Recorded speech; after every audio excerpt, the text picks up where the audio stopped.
My boyfriend's mother stole my purse to run a background check on me, ugly checked my niece, and threw my engagement ring down a storm drain. Now I want to throw this relationship in the trash. Posted by you/Brightside256. I have seen a lot of crazy people in my life, but my potential future mother-in-law is the absolute worst person I have ever met. I, 30F, have been with my boyfriend, 31M, for 8 months now. For the first few months, everything was amazing. He is the sweetest and most caring man I have ever been with. He likes to surprise me with fun dates and flowers for no apparent reason. The biggest surprise of all, though, was when I met his mother. I met his parents for the first time a few months ago.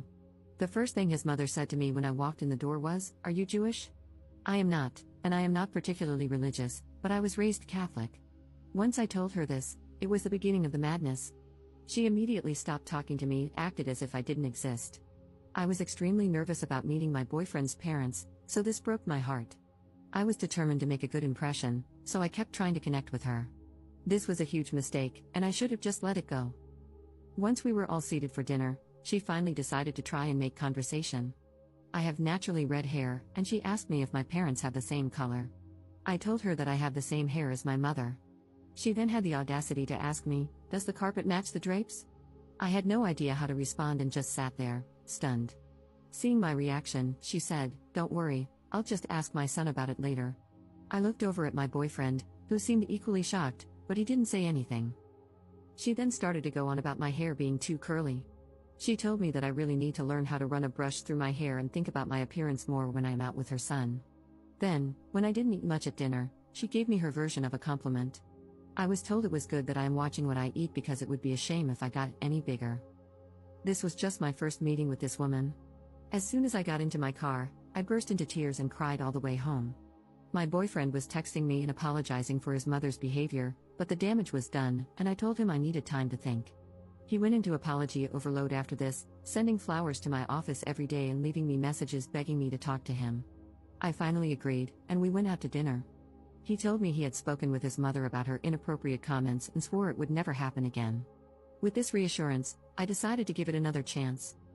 Fast forward 2 weeks to when he invited me to a family birthday party. This time I would also be meeting his sisters and grandparents. His grandparents and sisters are awesome people. They asked me normal questions about my job, family, and friends. His mother seemed to be avoiding me throughout the evening, and honestly, I was okay with that. I went to grab something from my purse and noticed that it was not where I left it.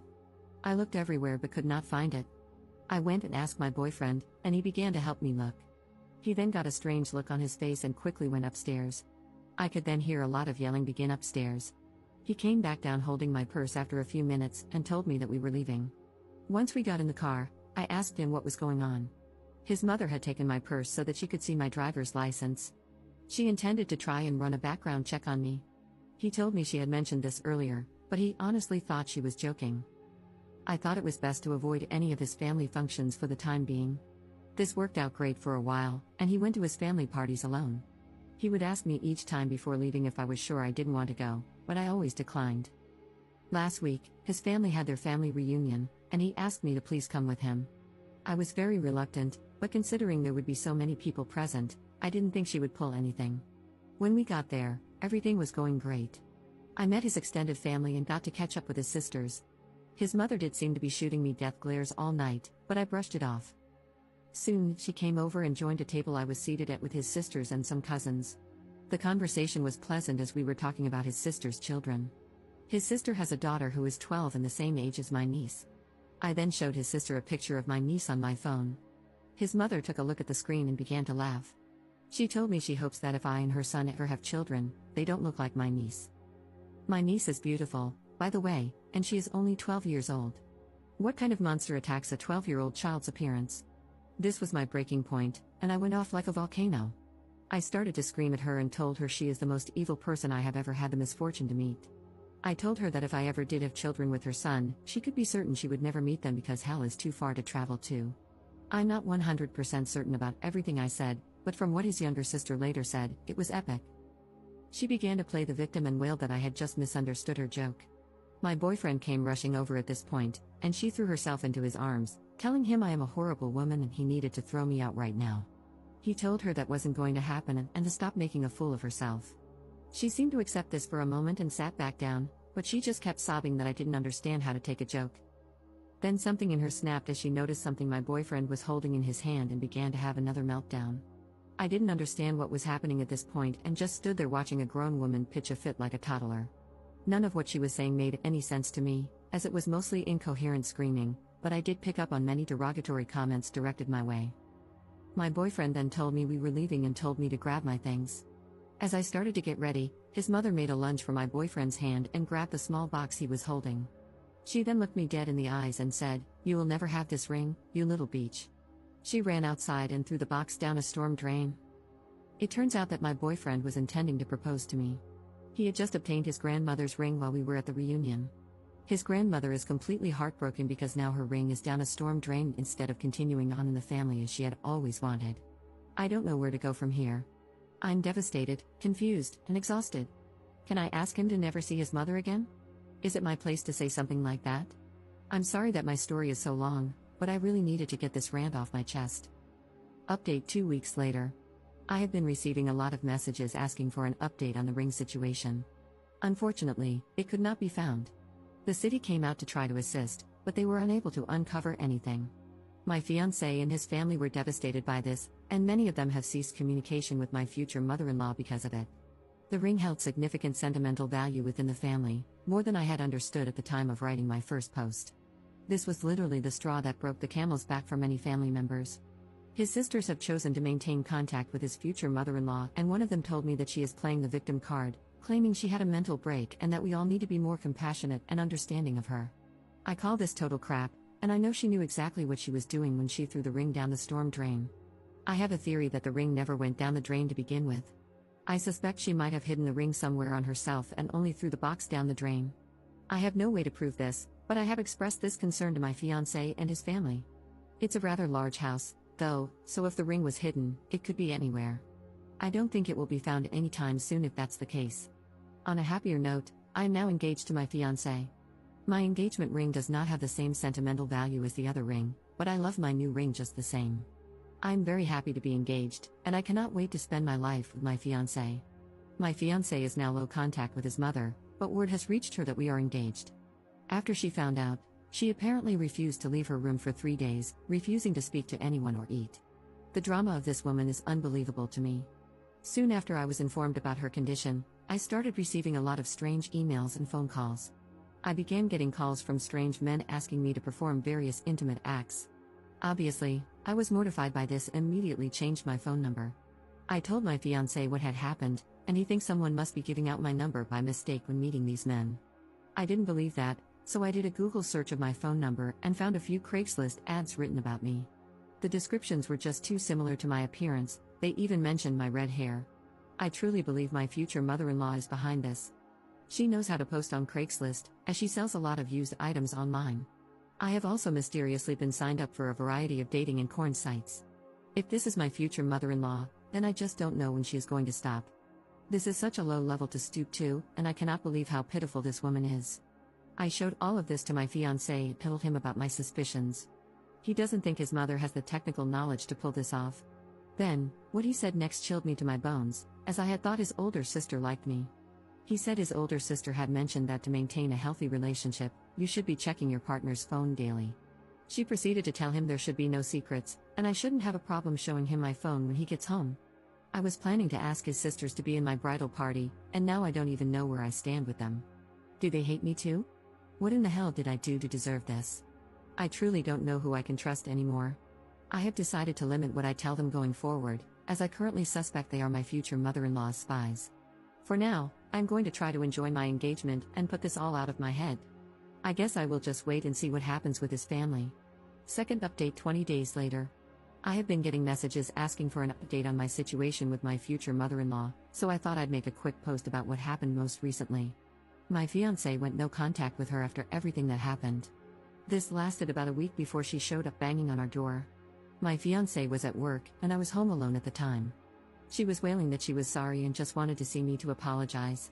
Since I have neighbors who were beginning to watch this spectacle, I let her inside to talk. At first, she was very apologetic and said she just wanted to have a fresh start. She was pretty convincing, and I was actually considering just letting it all go. That's when she saw my Christmas tree, and all hell broke loose yet again. She began to scream that I was trying to convert her son to Christianity and that I was just a little whore trying to ruin her family. I kindly asked her to please leave and told her she was not welcome here, but she refused to budge. She told me that no son of hers would ever celebrate Christmas and proceeded to run towards the tree. She began tearing off every ornament and throwing them, leaving them smashed on the floor. I have many childhood and family ornaments on my tree that are very precious to me. Several were smashed in her rampage. I had to grab her and physically drag her away. This ended with her punching me several times and biting my hand. I finally managed to throw her out the front door and grab my phone to call the police. She proceeded to scream like a banshee out front and call me every name in the book. The police arrived soon after. And just like that, she completely stopped her fit and began to try and play the victim. She told the police that I was an intruder in her son's apartment and that I had attacked her. The police had arrived with an ambulance, and she was promptly taken to it because she was feeling faint and in distress after my brutal assault on her. The police then came to interview me, and I told them what had actually happened. I showed them the bite mark on my hand and the bruises that were beginning to form. My fiancé arrived at the scene and immediately came to my side. He confirmed to the officers that I do live there and that his mother is a nutcase. Seeing that her son was siding with me sent her into yet another tantrum. The police asked me if I would like to press charges against my future mother-in-law. I looked at my fiancé, and I could tell he was conflicted about what to do. I had to do what would make me feel safe in the end, and I decided to press charges. My future mother-in-law was first taken to the hospital and then arrested upon her release. She is now facing charges for assault, and I have taken out a restraining order against her. This has placed a serious strain on my relationship with my fiancé. He and the rest of his family want me to drop the charges against his mother. He tells me that since I have a restraining order, she can no longer come near me, so I have nothing to worry about. I don't think he fully understands how terrifying this experience was for me. He tells me that it is my decision in the end and that he will stand by me, but he doesn't want to see his mother go to prison. Part of me just wants to pack my bags and run. I told him that I felt this way, and he is begging me to stay with him. He says that we can move and have no contact with his family in the future. I am so confused and conflicted about what to do. Third update 6 months later. Well, everyone, I know I will be trashed for being so stupid, but many of you have asked for an update. I left my fiancé after everything happened, and I was heartbroken. A few days after leaving and staying with my parents, I found out the news. I am pregnant. I went to the apartment to tell him the news, and his mother was there. Yep, he decided to side with her. She screamed the loudest banshee scream I have ever heard. She told me I needed to get a termination immediately. I told her that I would not do that. I planned to keep the baby. That is when this monster attacked me. She started to hit me, including my stomach area. After this, I called the police. The bastard did nothing to help, only said stop to her from the sidelines. I think he wanted the baby to die. Luckily, they are doing just fine. I truly regret dropping the restraining order. I now don't know what to do. I think he still has rights as a father, but I don't know how to fix it so they don't have access. I am now pregnant and alone, living with my parents. Any advice is appreciated, but please leave out the negative comments. I am not sure I can handle them. Fourth update 1 month later. I have been asked many times about what happened afterward. When I got home that day, my mother took one look at me and was furious. I had a black eye and bruises. I declined the ambulance and went straight to my parents' house. My mom led me to my bed and made me a cup of tea. Then she just kept asking, "Who did this?" She thought it was my ex, but when I told her the truth, she was even more furious. I explained everything to her that had happened. I had never told her before and shared all the graphic details. She calmed me down and left to go make me some food. But she actually left the house. A few hours later, she came back. She had what she called her trophy, which was actually a large clump of my ex-future mother-in-law's hair. She had put it in a memory box. She told her that she would never lay eyes on her grandbaby and said many other colorful things. My mom is actually a former bodybuilder and very into fitness. After that, I got a call from my ex, and he just screamed at me. Mom took the call and told him never to contact me again or he would get the same treatment that was given to me. He has not contacted me since. Editor's note. There are posts made by Op that were deleted, so the story might feel a little incomplete to some of you. She hasn't updated her situation with her mother-in-law and her ex in almost 2 years. We can assume that the situation is concluded. Hopefully, everything is going well for her and her baby.